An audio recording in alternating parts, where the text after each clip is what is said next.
I am the Tofu Golem. Please enjoy the video. You start by removing supports and lightly sanding visible layer lines with 200-2400 grit. This creates a better paint bond. Once done, wash the part in warm soapy water or 90% isopropyl to remove oils and dust, then let it dry completely. Next, apply a thin, even primer made for plastics or labeled for PLA. This fills tiny gaps and gives paint something to bite into. Make sure to prime from 6-12 inches away in overlapping passes for uniform coverage.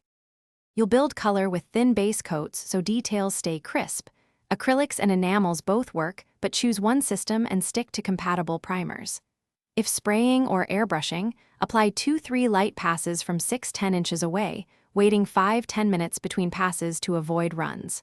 For brushing, use small brushes and multiple thin layers, letting each layer cure fully before the next.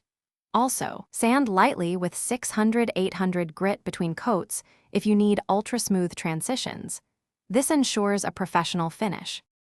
You finish by sealing with a clear coat that matches your desired sheen, matte, satin, or gloss, and apply 2 light layers to protect the paint. Once done, allow the model to cure undisturbed for 24-48 hours to reach full hardness. If you notice issues like peeling or poor adhesion, stop and identify the cause: contaminants, inadequate sanding, or wrong primer. In that case, scuff the surface, clean thoroughly, reprime, or use an adhesion promoter, and repaint to resolve the problem quickly. Thanks for watching. Consider subscribing if we helped you today.